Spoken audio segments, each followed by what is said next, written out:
All for blind.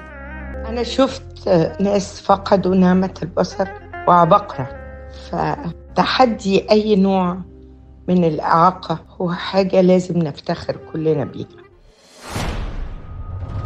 جملة ليها وقع جميل على نفوسنا لما قالتها لنا الفنانة ليلى عز العرب كفريق All for Blind، واللي أثبتت لنا إن حلمنا بقى قيد التنفيذ، وإننا بدأنا نجني ثمار بذرتنا اللي غرسناها مع انطلاق أعمالنا يوم 2 مارس 2023.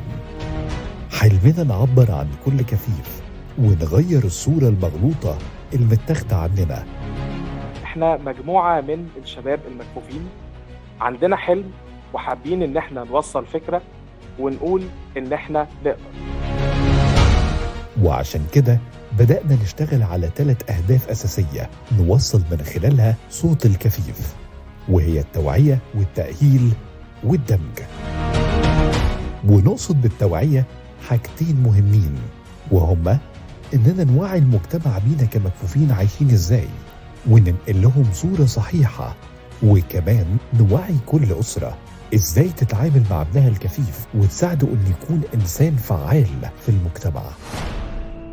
ونفذنا هدفنا الأول من خلال برامج توعوية كتير زي سفير المكفوفين اللي افتتحنا بيه سلسلة كبيرة من البرامج، ومن خلاله قلنا لكل العالم إن الكفيف إذا أراد فاق التوقعات. في كل مكان في سفير، في كل مكان في نموذج من المكفوفين. مثلا لو انا راكباها وهقع بتلحقني عشان تبقى انت ظهرك مع ظهر الحصان. وعشان صوتنا يوصل لناس أكتر والناس تعرف بينا بشكل أكبر، عملنا نقولها بفن، واللي استضفنا فيه مجموعة كبيرة من الفنانين وعرفنا منهم هم عارفين إيه عن المكفوفين، وعرفناهم كمان بقدراتنا. في ناس تقول لك أنا ما بحسش بأمان غير لو أنا معايا العصاية. أول حاجة بتيجي في مخي بفتكر حد زي أستاذ عمار الشريعي مثلا، وخدماته كمان للمكفوفين. وعشان نصحح الصورة اللي الناس واخداها عن الكفيف من الأفلام والمسلسلات اللي نقلت صورة مغلوطة عن الكفيف، ونوصل رسالتنا لشريحة أكبر، عملنا برنامج عدسة قول، واللي من خلاله بنعرف الناس بحياتنا بس من زاويتنا إحنا. والمفروض إنه السينما والدراما هي النائر الأكبر للواقع، ومن هدفها الأساسي هي التوعية. ولأن حق كل ربنا رزقها بطفل كفيف إنها تعرف إزاي تتعامل معاه بطريقة صحيحة، خاصة في مرحلة الطفولة، عملنا برنامج قفل ومفتاحه.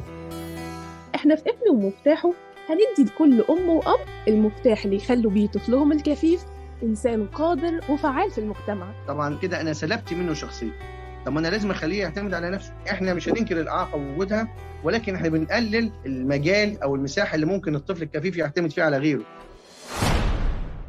وأعمالنا التوعوية ما اقتصرتش بس على برامج وفيديوهات، ده احنا كمان عملنا سلسلة قول بتقولك، واللي كانت عبارة عن منشورات توعوية عن المكفوفين. ولأننا مؤمنين بأهمية التأهيل، اشتغلنا على الهدف ده من خلال كورسات كتير ومحاضرات تساعد الكفيف فإنه يكون مؤهل لسوق العمل وعنده المهارات الأساسية اللي محتاجها. احنا المفروض نعمل ايه كمكفوفين عشان نطلع برزنتيشن كويس؟ احنا عشان نبدأ نجهز لأي انترفيو عندنا 4 حاجات. احنا هنتكلم عن حاجة مهمة جدا، هي الكارير بيلدينج. واهتمينا ان احنا نعمل سيشنز نعرف بيها الناس المهارات اللي محتاجينها في مجالات معينة زي التعليق الصوتي وخدمة العملاء. دلوقتي ليه انت كشخص تشتغل كول سنتر؟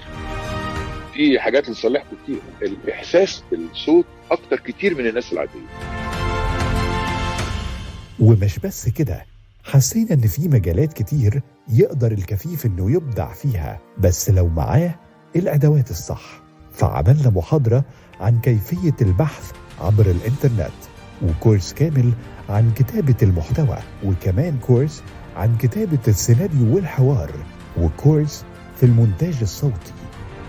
خدوا بالكم هنا في فرق ما بين الادب والسيناريو. السيناريو انا ما بوصفش احاسيس، اي حاجه ما اعرفش اشوفها ولا اسمعها ما اقدرش احطها في السيناريو. اقدر افتح تراكين وافتح 3 وافتح 20 وافتح 45 واتحرك ما بينهم بكنترول تاب. يعني اقدر اخد حته من تراك واروح اوديها عند التراك التاني. ولأن التوعية والتأهيل دورهم مش هيبان من غير الدمج، عملنا مجموعة لقاءات وفيديوهات هتساعدنا في ده، زي أهمية التعليق الرياضي للمكفوفين، واللي فيها اتناقشنا مع معلقين رياضيين إنهم إزاي يخلوا الكفيف قادر على متابعة مباريات الكورة زي المبصر.